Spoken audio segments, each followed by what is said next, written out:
मेरे गुरु महेश्वर शिव को मेरा प्रणाम है। इस कालखंड के प्रथम शिव के शिष्य और हम सबों के परम आदरणीय वरेण्य गुरु भ्राता साहब श्री के चरणों में मेरा प्रणाम है। शक्ति स्वरूपा माँ नीलम आनंद जी के चरणों में मेरा प्रणाम है और जहानाबाद के इस गांधी मैदान में उपस्थित सभी गुरु भाई गुरु बहन के चरणों में मेरा प्रणाम है। मेरा परम सौभाग्य है कि जहानाबाद के इस मैदान में, जिस मैदान में स्वयं साहब श्री आ चुके हैं और उनका संबोधन, उनकी चर्चा यहाँ के सभी गुरु भाई गुरु बहनों ने सुनी। आज से 18 साल पहले, बीच के 18 वर्षों के बाद यहाँ पुनः हम लोगों का आना हुआ है। इस जीवन का सौभाग्य है और इस मिट्टी का भी सौभाग्य है, जिस मिट्टी पे, जिस धरती पे स्वयं शिव के शिष्य आए, आवाहन किया, आइए भगवान शिव को अपना गुरु मानते हैं।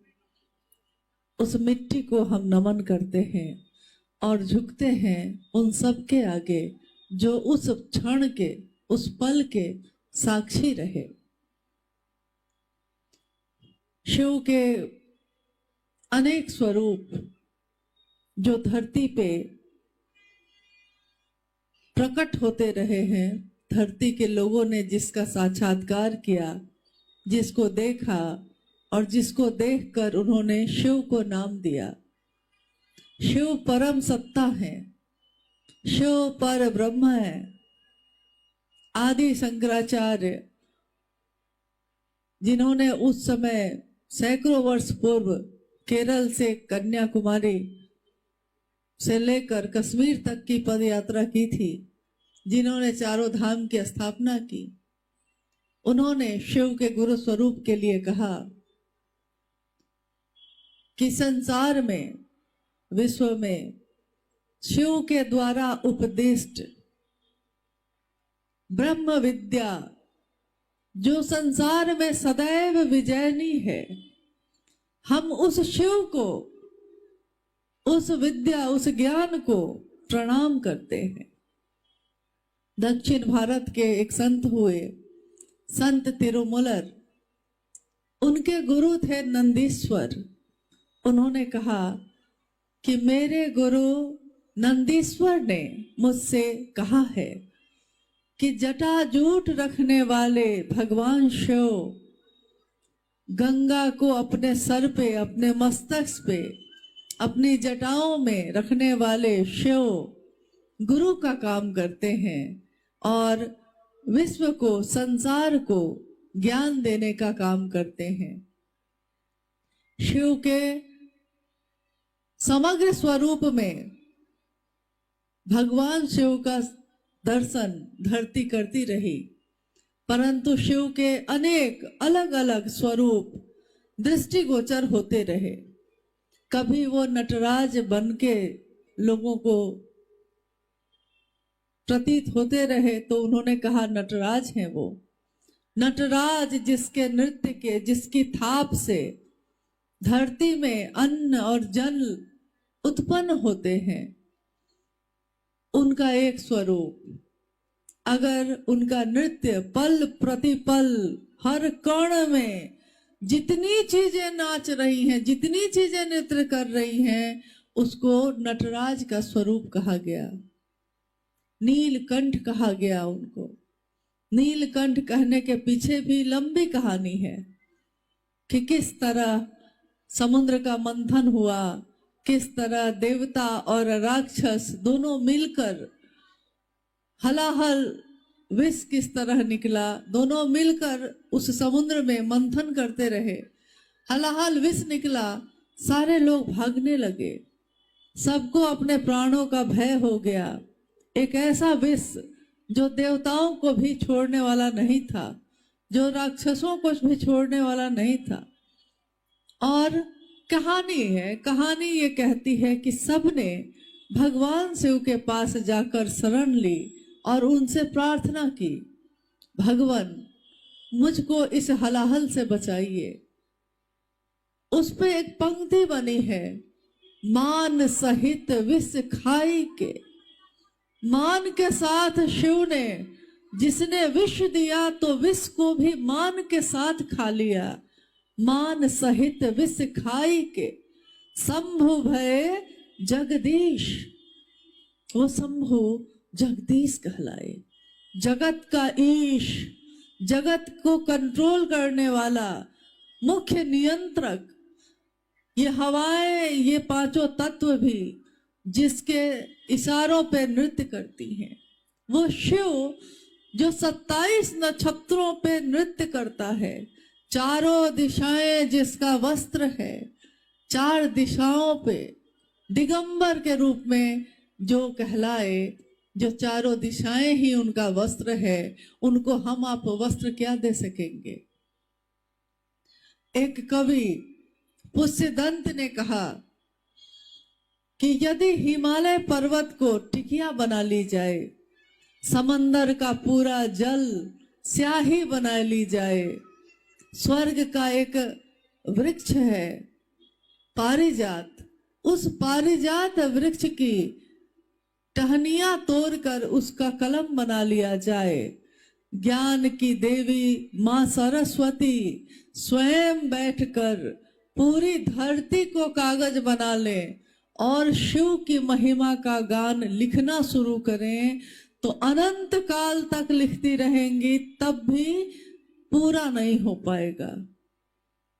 उस भगवान शिव के लिए हम और आप प्रचार क्या करेंगे। भगवान शिव को दुनिया जानती है, लेकिन वो भगवान शिव हमको जान सका कि नहीं, कोशिश तो इसकी करनी है। भगवान सबके हैं, मेरे हो पाए कि नहीं, कोशिश इसकी करनी है। वो भगवान है तो भगवान के रूप में समदर्शी हैं, सब पे समान दृष्टि रखते हैं, भेद नहीं करते, सबके लिए उनके दरवाजे खुले होते हैं, परंतु गुरु के रूप में वो विवेक पूर्ण दान करते हैं। इसलिए साहब श्री हरिनानंद जी ने कहा, इस कालखंड में जिनका अवतरण हुआ और जो शिव के शिष्य हुए, शिव के शिष्यों के बारे में आपने सुना, अभी अनु भैया कह रहे थे कि शिव पुराण में शिव के 112 शिष्यों और प्रशिष्यों का नाम उल्लेखित है। उसके बाद इतिहास में और भी लोग आए होंगे, परंतु किताबें मौन है, कोई कुछ नहीं कहता कि बाद में कोई शिष्य आया या नहीं आया। युग पे युग बीते, सतयुग, त्रेता युग, द्वापर युग आया, बीतता चला गया, और हर युग में कोई न कोई युग पुरुष हुआ। हर युग को जिसका नेतृत्व किया, जिसने पूरे जमाने का, पूरे युग का, इस कलयुग में, इस युग में एक शिव के शिष्य जिनका जन्म हुआ 31 अक्टूबर 1948 को सिवान जिले के अमलोरी नामक ग्राम में, और जब वो 12 वर्ष के हुए तो 13वें वर्ष से उन्होंने शमशान की साधना शुरू की। सन 1961 में पहली बार उन्होंने शमशान की भूमि पर अपने पांव रखे, और एक 12 साल का बालक जब शमशान की भूमि पे अर्धरात्रि में पहुंचता है, तो आप कल्पना कर सकते हैं कि उसकी मानसिक दशा उस समय क्या होगी, किस साहस के साथ वो गए होंगे। हम लोग इस उम्र में आ गए और कोई अगर कह दे कि दिन में भी शमशान जाना पड़े तो आप जाना नहीं चाहिएगा, और रात की बात तो बहुत दूर की बात है। परंतु उस अवस्था में साहब श्री शमशान की भूमि पे जा रहे हैं। एक लालसा है, एक उत्कट अभिलाषा है, कुछ सीखने की, कुछ जानने की। साहब कह रहे हैं कि मैं चाहता था ये जानना कि ये फूल जो खिलते हैं मुरझा क्यों जाते हैं। मेरे पिता का जब जन्म हुआ तो मेरे घर में महामारी जब फैली गांव में, तो एक ही समय में 3 दिनों के अंतराल में 3 जो पुरुष थे घर के, उनकी मौत हो गई।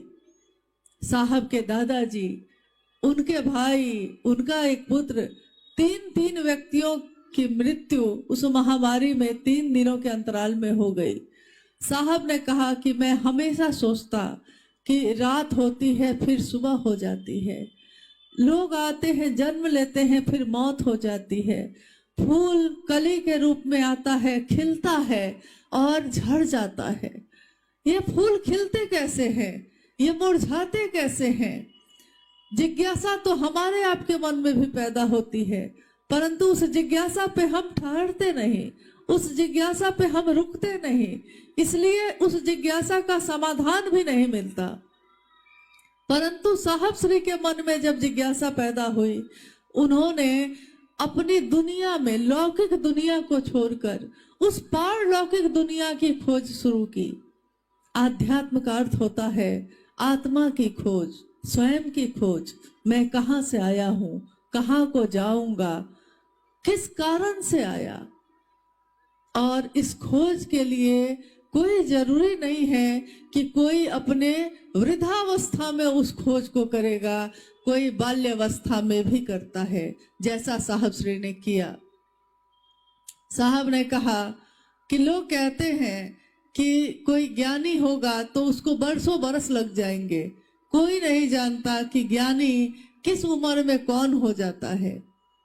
जैसे एक हमारे घर में एक विद्वान, बड़े विद्वान व्यक्ति थे, उनके मन में ये अहंकार होता था कि मैं जितना जानता हूँ, जितना साहित्य, जितनी भाषा, जितने ग्रंथों का मैंने अध्ययन किया है, शायद ही किसी ने किया होगा।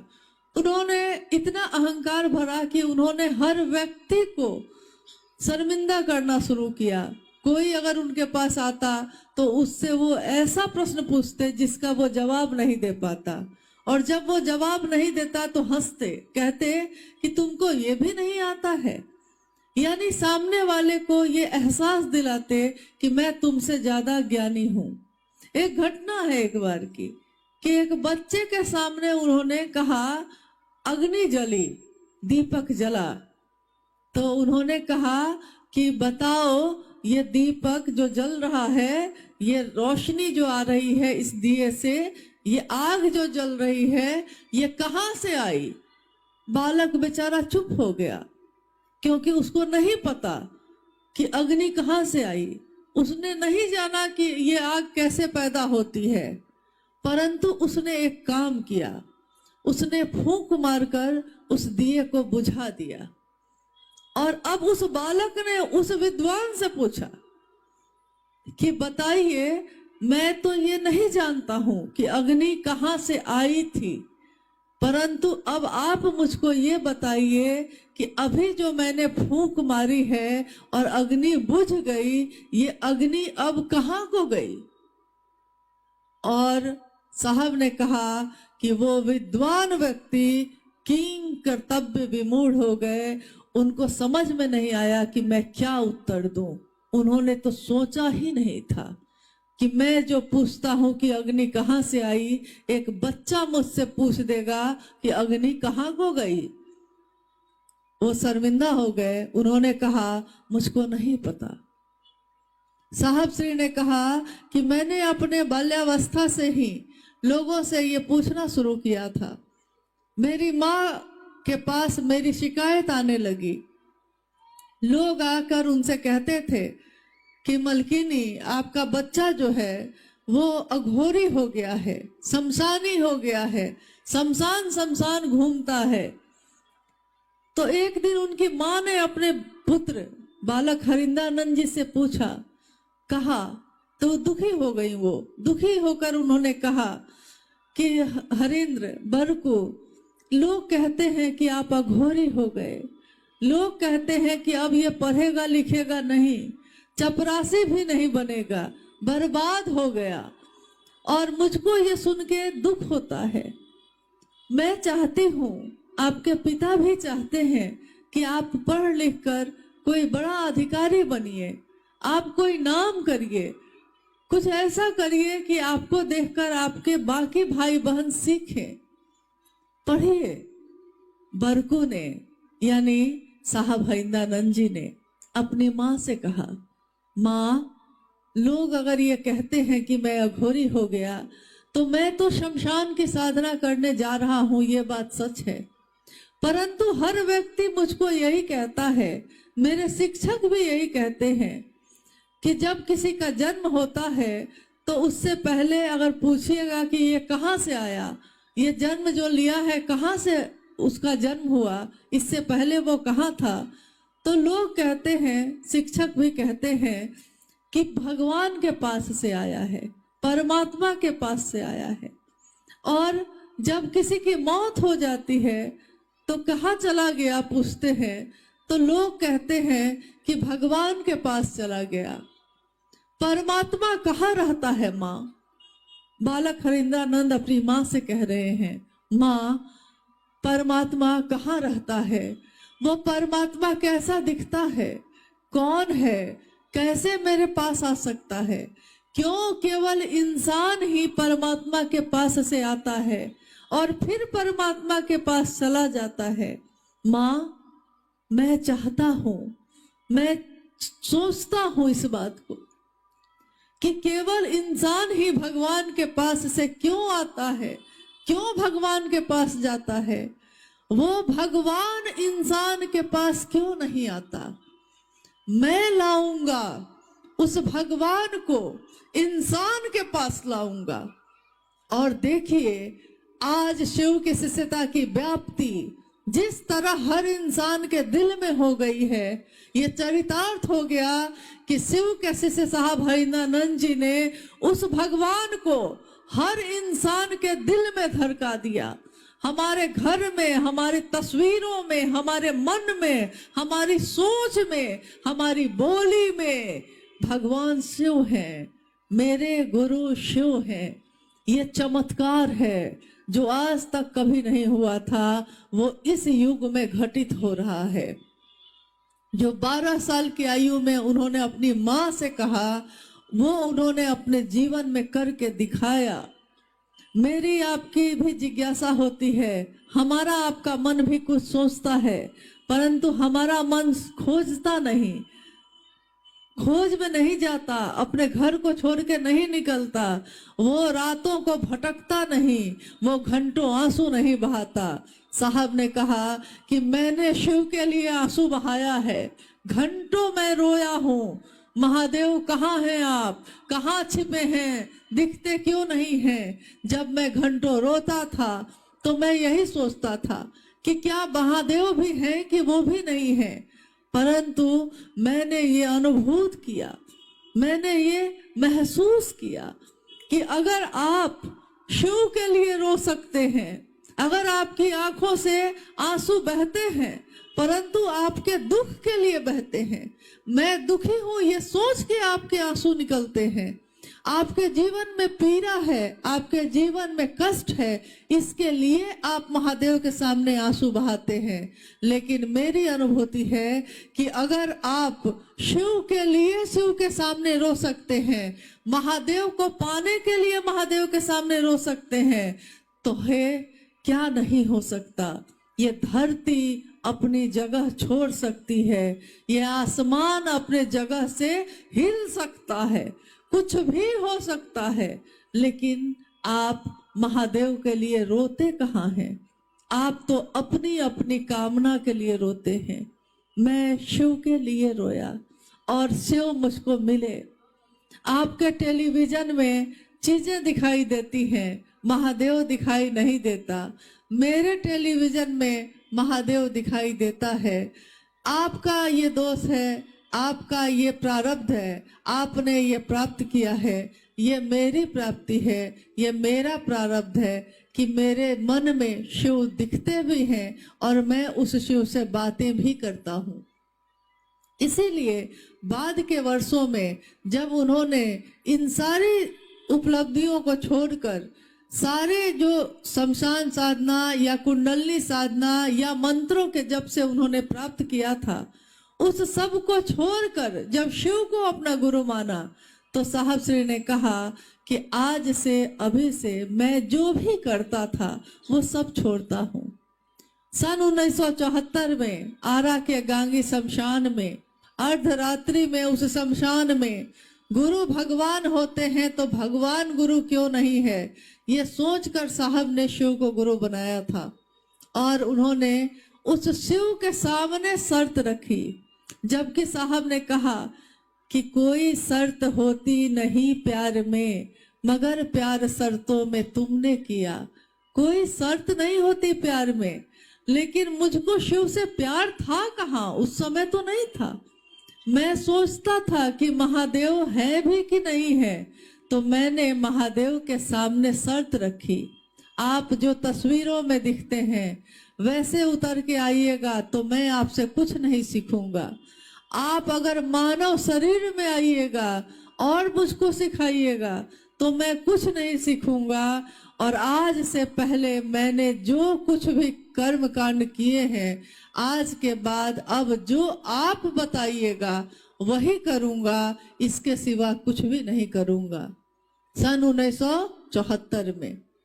सन 1975 में मुजफ्फरपुर के तुर्की नामक स्थान में साहब बैठे हैं, हवा शांत है, हल्की हल्की हवा चल रही है। साहब एक कुर्सी पे बैठे हैं, हवा के झोंके के साथ नमः सांसों पे चढ़ता चला गया और सिवाय सांस से उतरता चला गया। इस क्रिया को उन्होंने तीसरा सूत्र में पिरोया है और उन्होंने कहा कि अजपा जप यानी सांसों के माध्यम से शिव को प्रणाम करना, अजपा जप सर्वोत्तम विधि है शिव को प्रणाम करने का। शिव का प्राण मंत्र जब जप करता के मन का मंत्र बन जाता है, प्राण का मंत्र बन जाता है। मंत्र और आपका जो भी आराध्य है, जो भी इष्ट है, जो भी गुरु है आपका, उसका मंत्र और मंत्र का देवता और मंत्र को जपने वाला जप करता, ये तीनों जब एक हो जाते हैं तो प्रारब्ध को, कर्मफल को भोगने की व्यवस्था का भी संहार करते हैं। उन्होंने तीसरा सूत्र दिया शिव को प्रणाम करने का मंत्र, और दूसरा सूत्र उन्होंने दिया शिव की चर्चा, जो ध्यान की अनुपम विधा कही गई। शिव की चर्चा शिव के लिए की जाती है, ना तो ये महत्वाकांक्षा के लिए है, ना तो ये सम्मान के लिए है, ना तो ये पैसे के लिए है, ना तो ये व्यापार के लिए है। जिस दिन हमने शिव को गुरु माना था उस दिन से लेकर आज तक हम सभी शिव शिष्यों ने एक ही नारा, एक ही प्रण लिया है कि जिएंगे चाहे मरेंगे, रहेंगे अगली कतारों में, यानी शिव के लिए, शिव को चाहेंगे। आज तक हमने ये नहीं जाना था कि शिव के लिए शिव को कैसे चाहा जाता है। साहब श्री ने ये सिखाया, ये समझाया कि महादेव से आपने बहुत कुछ चाहा, महादेव को चाहने की बारी है ये, इसलिए महादेव को चाहने की कोशिश करिए। और जिस तरह आप किसी को स्टेशन पहुंचाते हैं तो आप भी पहुंच जाते हैं। अगर आप किसी के मन में शिव के लिए दर्द पैदा करिएगा तो आपके मन में भी शिव के लिए दर्द पैदा होगा। आप किसी से शिव की बात करिएगा और शिव तक उसको पहुंचाइएगा तो उसको पहुंचाने में आप भी पहुंचिएगा। इसलिए शिव की चर्चा शिव के लिए की जाती है। स्वयं और समूह, स्वयं यानी जो बोलता है, समूह जो सुनता है। स्वयं और समूह दोनों को शिव भाव से आप्लावित कर दे। शिव की चर्चा का इहलौकिक उद्देश्य एकमात्र यही होता है, शिव भाव से भर देना, शिव के भाव से भर जाना, और इसके सिवा शिव की चर्चा का दूसरा कोई उद्देश्य नहीं है। इसलिए उन्होंने दूसरा सूत्र दिया ये, और पहला दिया जब उन्होंने सिंहेश्वर मंदिर में शिव को प्रसाद चढ़ाया था। जब लोगों ने उनको कहा कि आपके घर में प्रसाद चढ़ता है, क्या पता प्रेत खाते होंगे, अगर आप सिंहेश्वर मंदिर में प्रसाद चढ़ाइएगा तो मैं समझूंगा कि महादेव आपका प्रसाद खाते हैं। उस पे साहब श्री ने जवाब दिया था, उन्होंने कहा कि क्या सिंहेश्वर मंदिर में प्रेत नहीं आएंगे? तो लोगों ने कहा कि नहीं, सिंहेश्वर मंदिर जो मधेपुरा में है, सिंहेश्वर मंदिर ऋषि श्रृंगी के द्वारा स्थापित है और उसमें ऊर्जा का चक्र स्थापित है, उसमें कोई भी नकारात्मक ऊर्जा प्रवेश नहीं कर सकती। इसलिए अगर आपने वहां प्रसाद खिला दिया तो मैं समझूंगा कि सचमुच में शिव प्रसाद ग्रहण करते हैं। साहब मां नीलमानंद जी को लेकर उस प्रांगण में पहुंचते हैं। रास्ते में प्रसाद के लिए 50 रसगुल्ले अरुणा होटल से खरीदे जाते हैं और सबको लेकर साहब मंदिर पहुंचते हैं। रास्ते भर साहब सोच रहे हैं, मैंने तो जितने मंत्र थे सब छोड़ दिया, महादेव को अपना माना तो सारे कर्म कांड छोड़ दिए, अब मैं क्या करूंगा? महादेव प्रसाद कैसे खाते हैं ये तो मुझको पता ही नहीं है, परंतु ये मेरा अनुभूत सत्य है। लोगों को ये झूठ लगता है, सत्य है कि मैं प्रसाद चढ़ाता हूँ, प्रसाद ग्रहण हो जाता है, परंतु न जाने अब क्या होगा। सिंहेश्वर मंदिर में महादेव प्रसाद खाएंगे या नहीं खाएंगे? और वो प्रसाद लेकर सिंहेश्वर मंदिर पहुंचते हैं। चारों तरफ पंडित पुरोहित की भीड़ है, आसपास के लोग भी जुट गए हैं, कार्यालय के पदाधिकारी कर्मीगण भी साथ में गए हैं। सबके बीच प्रसाद को, रसगुल्ले को थाली में सजाया जाता है। 50 रसगुल्ले गिने गए। कितने रसगुल्ले हैं? तो प्रसाद क्या है? 50। यानी कि परीक्षा की घड़ी थी तो परीक्षा करी ली जा रही थी कि क्या पता ये कुछ करते होंगे, क्या पता कुछ तंत्र मंत्र यंत्र का प्रयोग करते होंगे। रसगुल्ले रख दिए गए शिवलिंग के दाहिने तरफ और दरवाजों को बंद कर दिया गया। जब तक रसगुल्ले रखे गए, दरवाजे बंद हुए, तब तक रोशनी थी, बिजली थी। जैसे ही रसगुल्ले रख के दरवाजे बंद हुए, बिजली चली गई कुछ मिनट के लिए। सारे लोग प्रांगण में खड़े हैं, बिजली गुल हो गई। पेट्रोमैक्स जलाने के लिए कोई भागा, कोई दौड़ा। जब तक पेट्रोमैक्स आया, बिजली फिर आ गई और दरवाजे की दरार में से लोगों ने देखा कि थाली जो शिवलिंग के दाहिने तरफ थी, अब वो थाली दाहिने तरफ नहीं थी, पूरी की पूरी थाली शिवलिंग के बाईं तरफ थी। और जब दरवाजा खोला गया तो 50 रसगुल्ले में से 15 रसगुल्ले गायब थे ही नहीं थाली में। 35 रसगुल्ले बचे हुए थे। लगता था कि किसी ने ब्लेड से काटकर बराबर बराबर भाग में कर दिया है। पूरे रसगुल्ले 2 भाग में बटे हुए, 35 रसगुल्लों के 2-2 भाग हो गए तो 70 पीस। यानी कि ये सबके बीच जब हुआ, उससे पहले साहब ने बाद में मां नीलमानंद जी से कहा कि मैं जब प्रसाद चढ़ाने जा रहा था तो मैंने महादेव से कहा था, इतना ही भर कहा था कि बुढ़ाऊ इज्जत रखिए। बुढ़ाऊ यानी मेरे महादेव को मैंने कहा। मैं अपने महादेव को महादेव भी कहता हूँ, बॉस भी कहता हूँ, बुढ़ाऊ भी कहता हूँ। मेरी मर्जी, मेरा है वो महादेव, मेरी जो मर्जी होगा सो कहता हूँ। लेकिन उस समय मैंने कहा, मुझको लगा कि जैसे मेरे माथे की पगड़ी गिर जाएगी। अगर आज महादेव ने प्रसाद ग्रहण ना किया तो दुनिया मुझको झूठा समझेगी और कोई विश्वास नहीं करेगा कि महादेव गुरु है भी कि नहीं, क्या ये सच बोलते हैं। तो साहब ने कहा कि जब शिष्य की परीक्षा की घड़ी आती है तो वो पूरी तरह महादेव की, अपने गुरु की दया के आश्रय में हो जाता है। और दया के आश्रय में जाकर मैंने महादेव से ये कहा, बुढ़ाऊ इज्जत रखी है। महादेव ने मेरी इज्जत रखी, शिव ने मेरी इज्जत रखी और सबके सामने ये साबित हुआ कि भाव से अगर चढ़ाए जाए तो लौकिक चीज, भौतिक चीज भी महादेव ग्रहण करते हैं। महादेव को शरीर नहीं कि वो प्रसाद खाएंगे, परंतु वो भाव ग्रहण करते हैं। इसलिए भाव से चढ़ाई हुई चादर भी ग्रहण कर लेते हैं, भाव से चढ़ाए हुए प्रसाद को भी ग्रहण करते हैं। और भाव भी अगर चढ़ा दिया जाए तो मनुष्य के मन का, उसके हृदय का भाव भी वो स्वीकार करते हैं। इसी को साहब ने पहला सूत्र बनाया। उन्होंने कहा, महादेव की दया हो तो किम न सिद्धते भूतले, महादेव की दया हो तो क्या नहीं हो सकता। इन तीनों सूत्रों का निरूपण करके उन्होंने जनमानस को दिया, लोगों को दिया। उन्होंने कहा कि आपके भी गुरु शिव हो सकते हैं, मेरे गुरु शिव हैं, तुम्हारे भी हो सकते हैं। शिव को अपना गुरु बनाओ और दूसरों से भी ये बात कहो।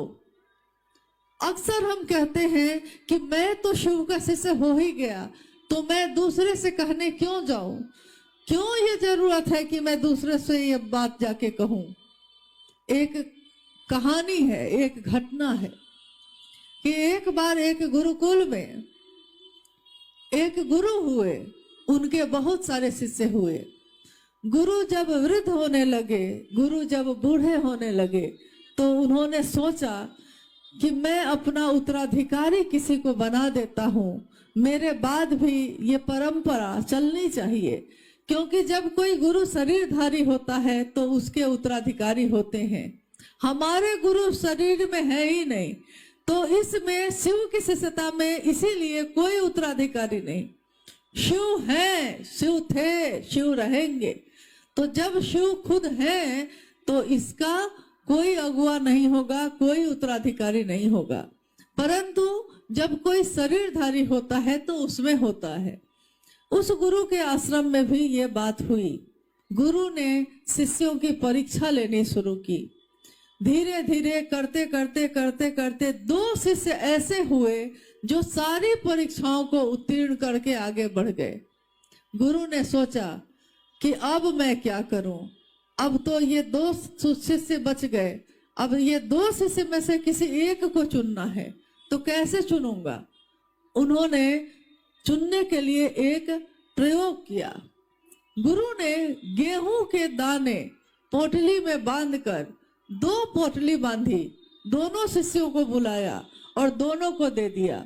कहा कि मैं कुछ दिनों के लिए भ्रमण पे जा रहा हूँ, जब लौटूंगा तो ये जो मैंने तुमको गेहूं की बालियां दी हैं, गेहूं के दाने दिए हैं, ये मुझको जैसा मैं दे के जा रहा हूँ वैसा ही वापस चाहिए।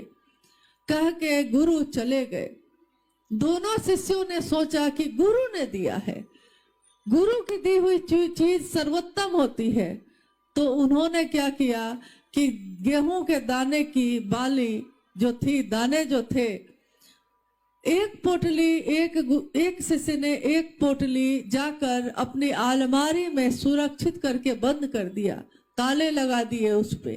कहा कि गुरु की दी हुई चीज है, बेशकीमती है, ऐसा ना कहीं कोई ले ले, ऐसा ना कहीं इधर उधर गिर जाए। तो उसने बड़ा सुरक्षित करके रख दिया उसको।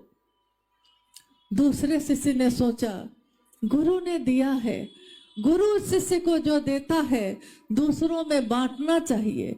गुरु ने दिया है, रख दूंगा, खराब हो जाएगा, सड़ जाएगा, इसलिए क्यों नहीं आश्रम के खेतों में मैं इसको कोराई करके क्यारियां बनाकर इन गेहूं के दानों को लगा दूं।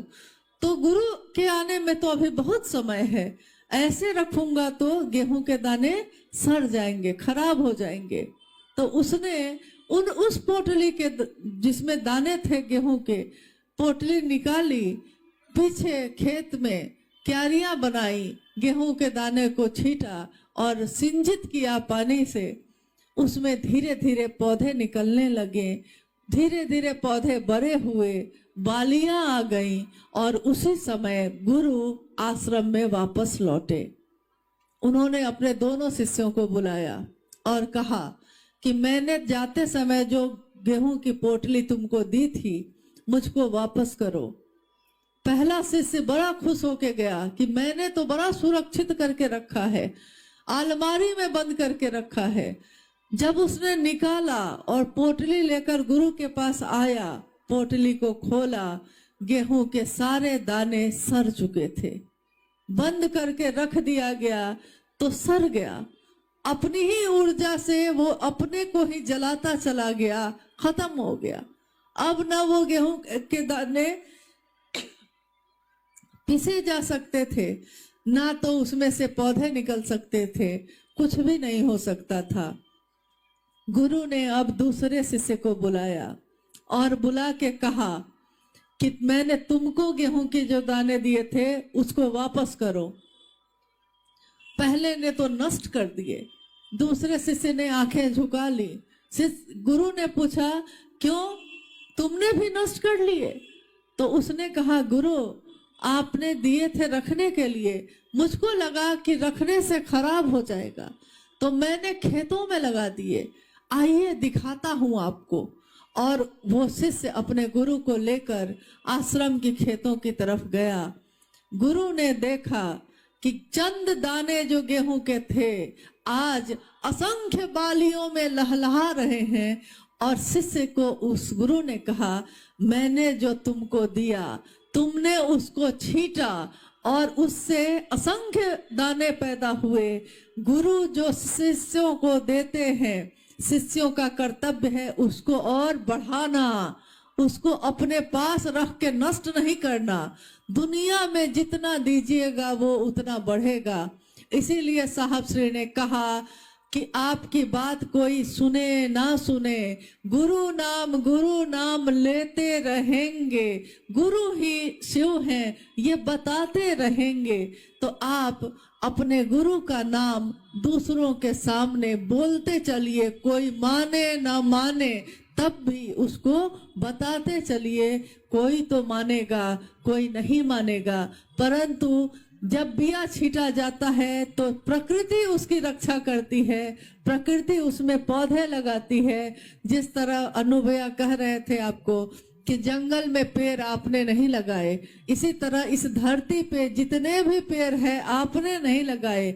आपको लगता है कि मैंने लगाए थे, मैंने पानी दिया था, लेकिन आपने कुछ दिन पानी दिया था। पेड़ जब बड़ा हो जाता है तो प्रकृति खुद उसका पोषण करती है। शिव के शिष्यता में हम और आप शिष्य बने, लेकिन साहब श्री ने कहा है ये शिव शिष्यता जो उन्होंने मुझको और आपको दी है, हमारा कर्तव्य है इसको छींटना।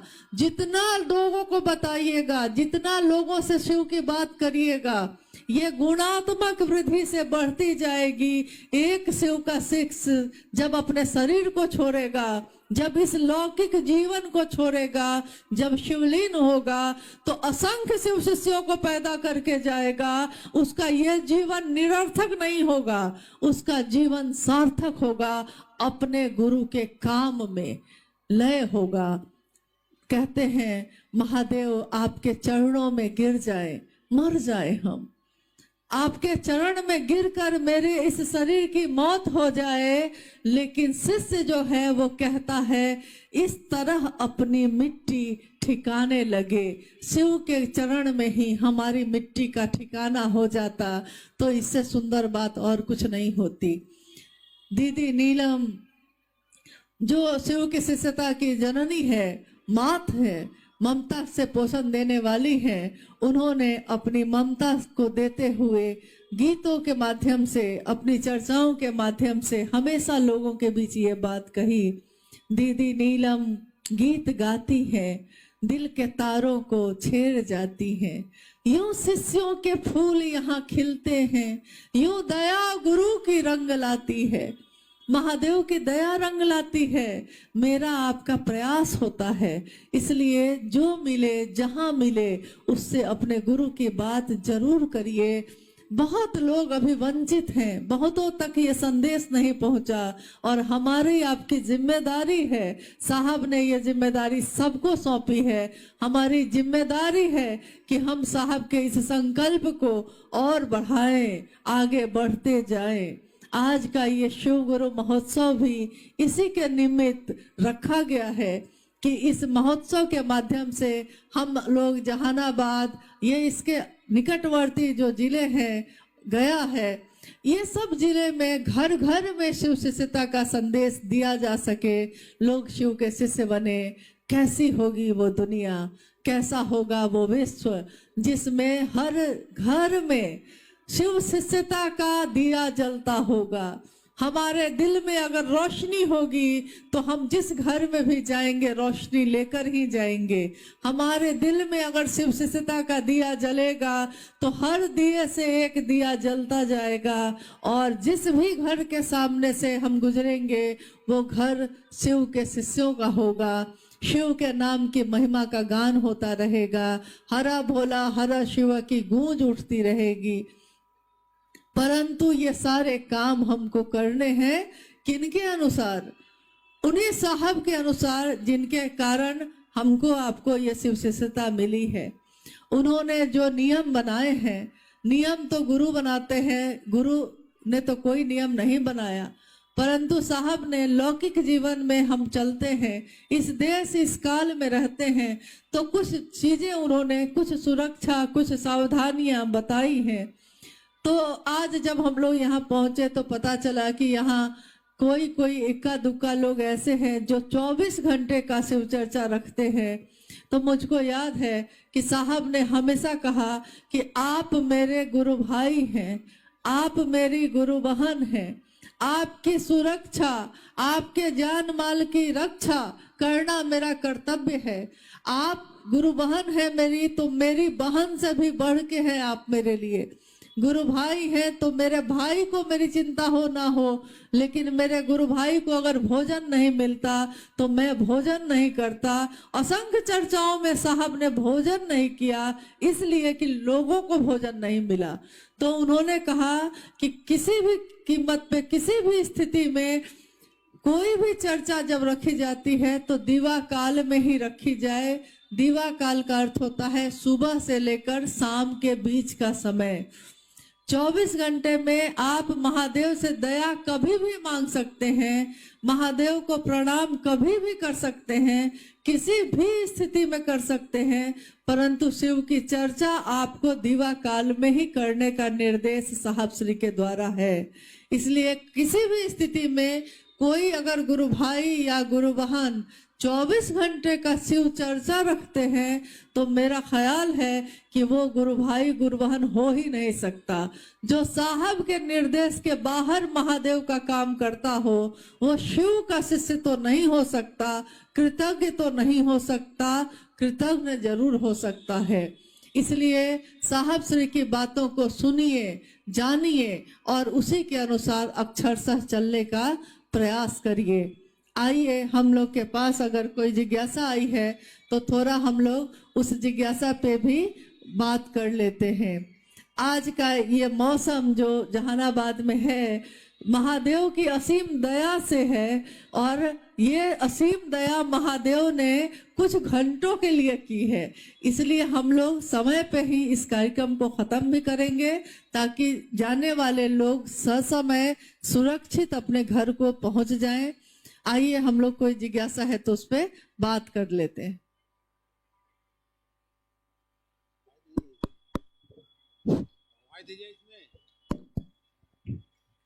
जिज्ञासा है, शिव अपने शिष्य को श्रेष्ठतम पक्ष का उजागर करते हैं कैसे? ये वाक्य थोड़ा गलत लिखा हुआ है। ये शिष्यानुभूति की पंक्ति है। शिष्यानुभूति साहब श्री के द्वारा सन 1990 में लिखी गई। शिष्यानुभूति में उन्होंने लिखा कि शिव अपने शिष्य के सर्वोत्तम पक्ष को उजागर करते हैं। जिज्ञासा है कैसे? कोई गुरु अपने शिष्य के सर्वोत्तम पक्ष को उजागर करता है। जैसे हम अपने बच्चे को पढ़ने के लिए भेजते हैं मास्टर साहब के पास, शिक्षक के पास, जब भेजते हैं तो वो मास्टर, वो शिक्षक कुछ दिन पढ़ाने के बाद आपको बताता है कि दीदी आपका बच्चा जो है वो उसका गणित बहुत अच्छा है, आप ना इसको गणित साइंस लेकर पढ़ाइए, इसका गणित बहुत अच्छा है, इंजीनियर बन सकता है। कोई कहता है इसका जीव विज्ञान अच्छा है, ये डॉक्टर बन सकता है। कोई कहता है इसकी भाषा बड़ी अच्छी है, प्रोफेसर बन सकता है। यानी अगर कोई शिक्षक होता है तो वो अपने शिष्य के अंदर के गुण को पहचान कर और उसको सामने लाता है। जब गुरु शिव होंगे और शिष्य एक जीवात्मा होगी, एक मनुष्य होगा, तो गुरु अपने शिष्य यानी उस जीवात्मा के सर्वोत्तम पक्ष को उजागर करेंगे। जब आपसे कोई पूछता है आप कौन हैं, तो आप कहते हैं मैं मास्टर हूं, मैं किसान हूं, मैं डॉक्टर हूं। आप ये कहते हैं कि मैं दुकान चलाता हूं, दुकानदार हूं। परंतु साहब से जब आवाज ने पूछा था तो उन्होंने कहा था मैं शिव का शिष्य हूं। उस समय वो डिप्टी कलेक्टर थे।